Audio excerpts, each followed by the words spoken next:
just to note, these two things are not connected. And the first thing is, there is a second collection today.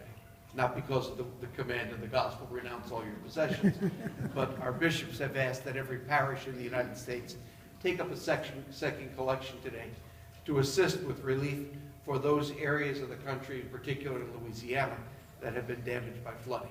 And so through Catholic Charities, they're going to be doing some direct work down there. And the bishops have asked that the rest of the country help out. So there will be a second collection today, specifically for that cause. But on to the homily. You know, we have it pretty easy. Let's face it. You know, very few of us, if anybody, walked here tonight. Well, Tammy and I did, but the rest of us, we got in the cars and we drove here. You know, we're going to have dinner tonight, and we know that we're probably going to have some place to sleep tonight, in, out of the wind and the rain. In a lot of ways, we have life pretty easy when you think about it. Not only on the physical ways, but much more specifically on the spiritual ways. We have it pretty easy. You know, you take a look in the gospel, Jesus says, unless you renounce father and mother and brother, separate yourself from all those people that have rightful claims on you and follow me, you're not good enough. That's tough words. Tough words. We're probably not going to be asked to do that.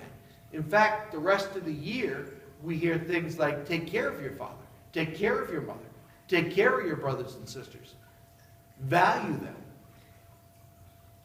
But there are these words around the topic of discipleship where Jesus gets tough.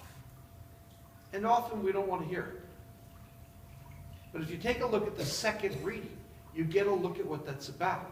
You know, we don't read from the book of Philemon very often. This is Paul's letter to Philemon. Okay, not the Philippians, which we often say, but Paul's letter to Philemon, where most of Paul's letters are written to a Christian community gathered in a city. Rome, Philippi, Thessalonica. This is to one person, a businessman. And we've talked about this before. A businessman who lost a slave. And the slave ran away from home and went to Paul. No big deal. Send him back. The problem is that runaway slaves were automatically killed. So if Paul sends him back, he sends him back to die. And he refers to him as Onesimus, which in Greek means useless. That's his name. And so Paul says to Philemon, see him not as Onesimus, but as useful. This is the cost of discipleship. You assume that Philemon probably owned a few slaves. It's common. He was a businessman. He was a householder. He probably had a half dozen or more slaves. Probably could have bought a few more if he needed them. And his neighbors also owned slaves. That was what you did.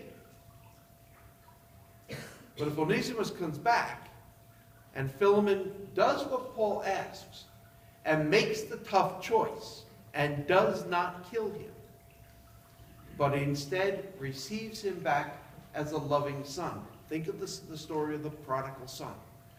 The father who receives back this son and forgives him before he even asks. This is what Paul is asking. This is the cost of discipleship. Receive him back not because he asked. Receive him back not because he said that he was sorry. Receive him back not because of any of those things. Receive him back because God first loved you. And we have no choice but to do the same. But what if he doesn't apologize? What if he doesn't change his way? What? Neither Jesus nor Paul takes any of those buts. They make it very clear in both cases to follow the path of Jesus Christ you must make a costly choice. Doesn't have to cost any cash. But it has to cost our attitudes, our perceptions, even our sense of justice, even our desire to keep safe our little world the way we like it. And let's face it, we all do. I do. Yeah? I've worked for 68 years to get my world the way I like it. Don't mess with it. I'm comfortable. Darn that gospel. That gospel that constantly says, but if you would be my disciple, and I say I want to be, just make it easier, Jesus, would you? Kind of preach a softer message. It's a tough thing. If you would be my disciple, take up your cross and follow after me.